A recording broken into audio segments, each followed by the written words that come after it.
that karate and jiu-jitsu are not the most powerful or the best forms of Oriental fighting. What is the most powerful or the best form? Well, it's bad to say the best, but in my opinion, I think Kung Fu is pretty good. Will you tell us a little bit about Kung Fu?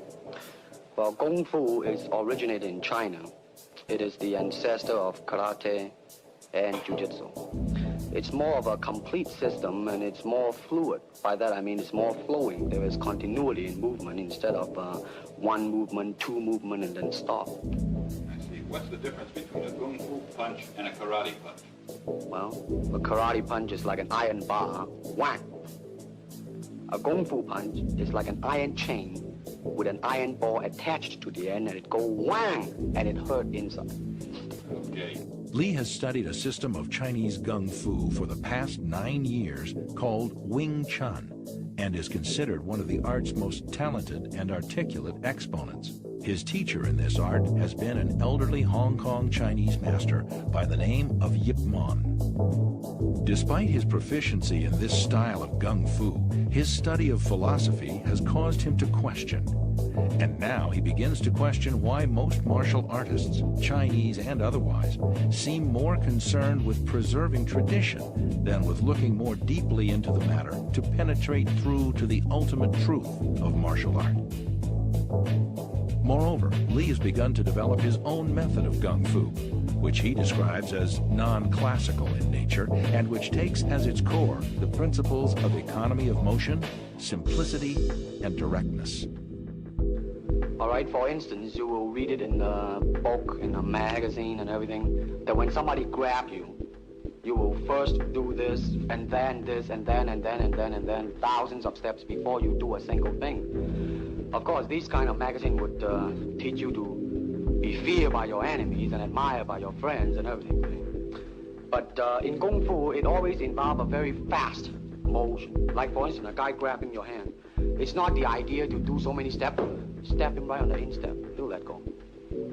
This is what we mean by simplicity. Same thing in striking and in everything. It has to be based on a very minimum motion so that everything would be directly expressed. One motion, and he's gone. Doing it gracefully, not to go, yelling and jumping all over him, but to do Excuse me. Both the American and Chinese martial art communities resent his iconoclasm.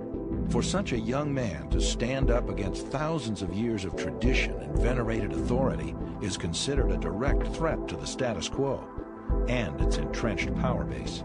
Prior to Bruce's coming to this country, Kung Fu was alive in most all the Chinese communities, but there was nothing taught to outsiders, basically. And Bruce came along, and with that basis of trying to create equality amongst all people, regardless of race, he chose to let anybody into his school, regardless of what color or race they were, as long as he knew what was in their heart was good and positive. Why he took them in, and like when he was down in San Francisco, where the Chinese community was much more like being in China, they took exception to it, and he had to fight his way out of it. In Oakland, he received a challenge from the San Francisco Chinese martial arts community, and the challenge read that Bruce, if he were to be defeated in this challenge, would have to cease teaching Caucasian or non-Chinese students.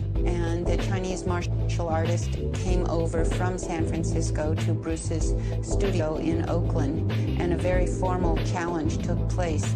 I was present there. In fact, I was 8 months pregnant with Brandon, and James Lee was there.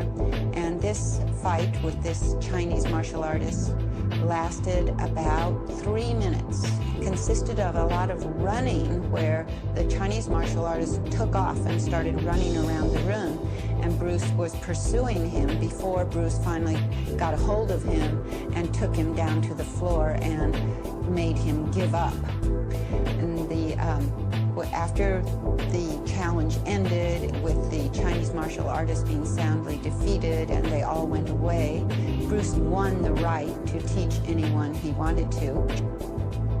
By February of 1967, Lee has 3 schools operating in Seattle, Oakland, and Los Angeles that teach his own interpretation of Gung Fu, based on his own investigations into the ultimate truth of unarmed combat. However, by now the young man is openly critical of the traditions and limitations he sees as inherent in the martial arts as they're currently being practiced in America. He believes they lack a solid grounding in reality, consisting of rehearsed self-defense routines that are employed in predictable and patternized rhythms. He notes that real combat is spontaneous, not rehearsed, and is made up of irregular or broken rhythm that a martial artist cannot anticipate, only respond to. Even the championship karate tournaments of the era are non-contact affairs, settled not on knockouts, but on an accumulation of points awarded for blows that never touch an opponent. A victory is determined by a team of judges who conclude which combatant would probably have hurt the other combatant the most had contact been allowed. Lee has no use for such styles of pseudo-fighting, which he calls organized despair and dry land swimming.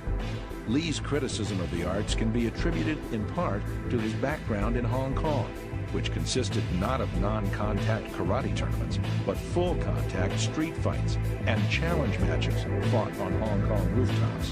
When not fighting against proponents of different styles of Gung Fu on rooftops, Lee had also fought frequently against opponents who had been armed with knives and chains. In such real-world encounters, referees and judges were not necessary. Rather than participating in non-contact karate tournaments, which he considers little more than glorified games of tag, Lee instead devotes himself to devising a more scientific approach to unarmed combat. His research leads him to the science of Newtonian physics and the techniques and principles of European fencing and Western boxing, where efficiency, not tradition, are the touchstones of both disciplines. Lee's research causes him to understand that the only litmus test of a combative technique's worth is whether or not it can be landed effectively on an opponent. Anything that's ornamental is discarded from his style. He retains only those techniques that he himself has determined to be practical in real self-defense situations. Lee is the first martial artist in North America, if not the world, to have his students don boxing gloves, headgear, and body protectors and spar all out. Nothing is rehearsed, no punches are pulled, and full contact, reality-based martial art is the order of the day. In 1966,